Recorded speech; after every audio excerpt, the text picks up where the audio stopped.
ऐसा व्यक्ति जो मसीह के अनुयायियों का घोर विरोधी था, वह उनका सबसे बड़ा प्रचारक बन गया। क्या ऐसा संभव है कि एक क्रूर हृदय वाला व्यक्ति अचानक इतना परिवर्तित हो जाए कि उसकी कहानी पूरी दुनिया के लिए प्रेरणा बन जाए? यह कहानी है संत पौलुस की, जिनका नाम कभी शाऊल था, जो ईसाइयों का दुश्मन था। लेकिन एक रहस्यमय रोशनी और एक दिव्य आवाज ने उनके जीवन को ऐसा मोड़ दिया कि वह पूरी दुनिया में मसीह के संदेश के वाहक बन गए। इस वीडियो में हम आपको लेकर चलेंगे उस रहस्यमय यात्रा पर, जहां एक व्यक्ति का हृदय परिवर्तन पूरी मानवता के लिए प्रेरणा बन गया। आप इस कहानी के हर मोड़ पर चकित और प्रेरित होंगे, इसलिए वीडियो के अंत तक हमारे साथ बने रहिए, क्योंकि यह केवल एक कहानी नहीं है, यह आपके जीवन को बदलने वाला संदेश है। तो पूरी कहानी क्या है, यह जानने से पहले इस वीडियो को एक लाइक करके चैनल को सब्सक्राइब जरूर करिए और साथ ही जय मसीह की हल्लेलुयाह या आमीन जरूर कमेंट करिए, क्योंकि जब आप जय मसीह की हल्लेलुयाह या आमीन लिखते हैं तो यह न केवल आपकी आस्था का प्रतीक होता है, बल्कि यह एक गवाही बन जाती है कि आप परमेश्वर के अनुग्रह और शक्ति पर विश्वास करते हैं। तो चलिए वीडियो को शुरू करते हैं। संत पौलुस का असली नाम शाऊल था। वह तरसुस का रहने वाला था, जो उस समय के रोमन साम्राज्य का एक महत्वपूर्ण शहर था। शाऊल एक यहूदी था और अपने समय के सबसे श्रेष्ठ धार्मिक शिक्षकों में से एक गमालिएल से शिक्षा प्राप्त कर चुका था। वह धर्म और व्यवस्था का कट्टर समर्थक था। शाऊल के लिए ईसाई धर्म केवल एक विद्रोह था। वह इसे अपने धर्म और परंपराओं के लिए खतरा मानता था। उसने ईसाइयों को सजा दिलाने, उन्हें जेल में डालने और यहाँ तक कि उन्हें मरवाने में भी कोई कसर नहीं छोड़ी। उसके भीतर ईसाइयों के प्रति एक गहरी नफरत थी, लेकिन उसे यह पता नहीं था कि वह खुद एक बड़े ईश्वरीय चमत्कार का पात्र बनने वाला है। एक दिन शाऊल दामिश्क की ओर जा रहा था। उसके पास रोमन अधिकारियों से अनुमति पत्र था, ताकि वह वहां के ईसाइयों को गिरफ्तार कर सके। यह यात्रा उसके जीवन की सबसे बड़ी यात्रा बन गई। रास्ते में अचानक एक तेज चमकदार प्रकाश आकाश से उतरा। यह प्रकाश इतना प्रबल था कि शाऊल के घोड़े ने संतुलन खो दिया और शाऊल जमीन पर गिर पड़ा। वह उस प्रकाश से आंखें नहीं खोल सका। तभी एक गंभीर रहस्यमयी आवाज सुनाई दी, शाऊल, शाऊल, तुम मुझे क्यों सताते हो? शाऊल ने कांपते हुए पूछा, हे प्रभु, आप कौन हैं? आवाज ने उत्तर दिया, मैं यीशु हूं, जिसे तुम सताते हो। उठो और शहर में जाओ, वहां तुम्हें बताया जाएगा कि तुम्हें क्या करना है। शाऊल 3 दिनों तक अंधा रहा। न वह कुछ खा सकता था, न पी सकता था। यह उसके लिए आत्मा की एक कठिन परीक्षा थी। दामिश्क में एक ईसाई शिष्य था, जिसका नाम अनानियस था। प्रभु ने उसे एक दर्शन में शाऊल के पास जाने और उसे चंगा करने के लिए कहा, लेकिन अनानियस भयभीत था। उसने कहा, प्रभु, यह वही शाऊल है जो आपके अनुयायियों को सताने आया है। प्रभु ने उत्तर दिया, जाओ, क्योंकि वह मेरा चुना हुआ पात्र है। वह मेरे नाम को गैर यहूदियों, राजाओं और इजराइल के लोगों के सामने प्रकट करेगा। अनानियस ने साहस जुटाया और शाऊल के पास गया। उसने उसके सिर पर हाथ रखा और कहा, भाई शाऊल, प्रभु यीशु जो तुम्हें रास्ते में दिखाई दिया था, उसने मुझे भेजा है कि तुम्हें फिर से दृष्टि मिले और तुम पवित्र आत्मा से भर जाओ। तुरंत शाऊल की आंखों से जैसे कुछ गिरा और वह फिर से देखने लगा। उसने उसी समय बपतिस्मा लिया और उसका जीवन पूरी तरह बदल गया। शाऊल अब पौलुस बन चुका था। उसने यीशु मसीह के सुसमाचार को फैलाने का प्रण लिया। पौलुस ने जीवन भर यीशु के नाम को प्रचारित किया। उसने अनगिनत कठिनाइयों का सामना किया। उसे जेल में डाला गया, पत्थरों से मारा गया, जहाज डूबा और यहाँ तक कि उसे मृत्युदंड की धमकियां भी मिली। लेकिन उसने कभी हार नहीं मानी। उसने कई चर्च स्थापित किए और कई पत्र लिखे, जो आज बाइबल के नए नियम का हिस्सा हैं। उसकी शिक्षाएं आज भी करोड़ों लोगों के लिए प्रेरणा है। शाऊल से पौलुस बनने की यह यात्रा हमें सिखाती है कि कोई भी व्यक्ति इतना खोया हुआ नहीं है कि ईश्वर उसे पा न सके। ईश्वर हमें केवल हमारी कमजोरियों के लिए नहीं, बल्कि हमारे अंदर छिपी उस ताकत के लिए चुनते हैं जिसे हम खुद नहीं देख सकते।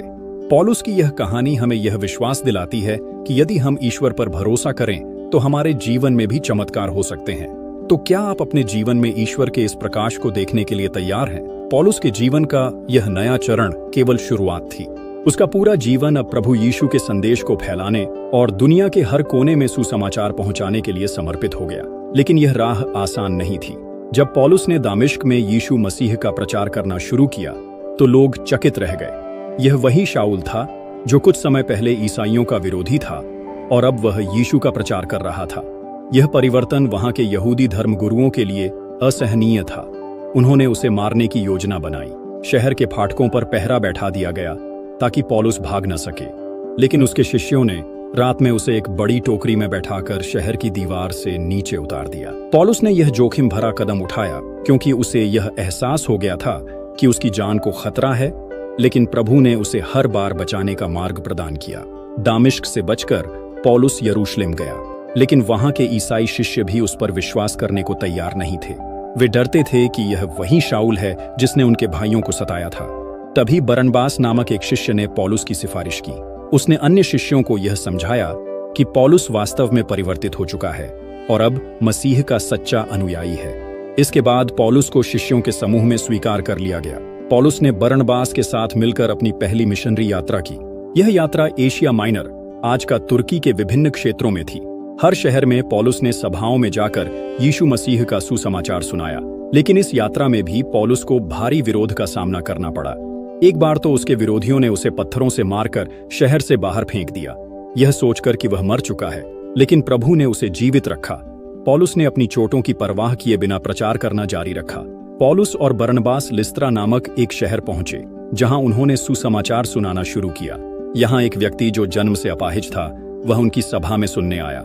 पौलुस ने उसकी ओर देखा और पवित्र आत्मा से प्रेरित होकर कहा, उठो और अपने पैरों पर खड़े हो जाओ। और तुरंत ही वह व्यक्ति कूदकर चलने लगा। यह देखकर लोग चकित हो गए और पौलुस और बरनबास को देवता मानने लगे। उन्होंने उन्हें बलिदान चढ़ाने की तैयारी शुरू कर दी, लेकिन पौलुस ने उन्हें रोका और कहा, हम केवल इंसान हैं। यह चमत्कार यीशु मसीह के नाम से हुआ है, उसकी आराधना करो, हमारी नहीं। हालांकि विरोधियों ने भीड़ को भड़काया और पौलुस को पत्थरों से मारा। वह बेहोश होकर जमीन पर गिर पड़ा। लोगों ने उसे मृत समझकर शहर के बाहर फेंक दिया, लेकिन प्रभु ने उसे जीवित रखा। जब शिष्य उसके चारों ओर इकट्ठे हुए तो वह उठा और उसने यात्रा जारी रखी। एक अन्य घटना फिलिप्पी शहर में हुई, जहां पौलुस और सिलास सुसमाचार का प्रचार कर रहे थे। वहां के व्यापारियों ने उन्हें गिरफ्तार करवा दिया, उन्हें जेल में डाल दिया गया और उनके पैरों को लकड़ी की बेड़ियों से बांध दिया गया। लेकिन पौलुस और सिलास ने रात भर प्रार्थना और स्तुति गीत गाए। अचानक एक भयंकर भूकंप आया, जेल के दरवाजे खुल गए और बेड़ियां टूट गईं। जेलर यह सोचकर कि कैदी भाग गए हैं, आत्महत्या करने को तैयार था, लेकिन पौलुस ने उसे रोकते हुए कहा, हम यहीं हैं, कुछ मत करो। इस घटना ने जेलर और उसके परिवार को गहराई से प्रभावित किया। वे सभी मसीह में विश्वास करके बपतिस्मा ले चुके। एक और घटना एथेंस में, पौलुस ने यूनानी विद्वानों और दार्शनिकों के साथ चर्चा की। यह शहर मूर्ति पूजा और दर्शन का केंद्र था। पौलुस ने एक उपदेश दिया जिसमें उसने कहा, मैंने तुम्हारे शहर में एक वेदी देखी जिस पर लिखा था, अज्ञात देवता के लिए।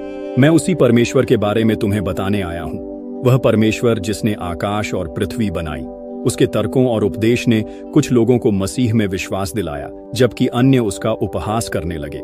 लेकिन उसने कभी हार नहीं मानी और अपनी शिक्षाओं को जारी रखा।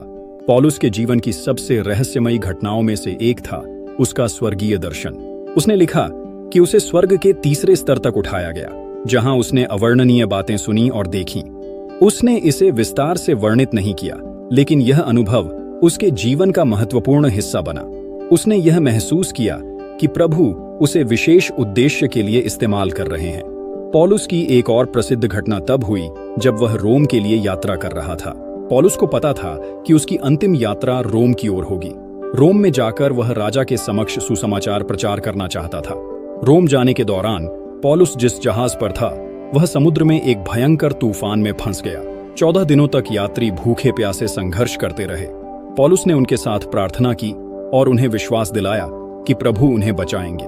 तूफान के बाद जहाज एक द्वीप पर टूटकर रुक गया। यह द्वीप माल्टा था। वहां भी एक चमत्कार हुआ। जब पौलुस लकड़ी इकट्ठा कर रहा था तो एक जहरीले सांप ने उसे काट लिया, लेकिन उसे कुछ भी नहीं हुआ। यह देख वहां के लोगों ने उसे एक दिव्य व्यक्ति माना। रोम में पौलुस को कैद किया गया, लेकिन इस दौरान उसने कई पत्र लिखे जो आज बाइबल का हिस्सा हैं। उसने अपनी अंतिम शिक्षा में लिखा, मैंने अच्छी लड़ाई लड़ी है, मैंने अपनी दौड़ पूरी कर ली है और मैंने विश्वास को बनाए रखा है। आखिरकार उसे शहादत दी गई। कहा जाता है कि रोम में सम्राट नीरो के शासनकाल में उसे सिर काटकर मार दिया गया।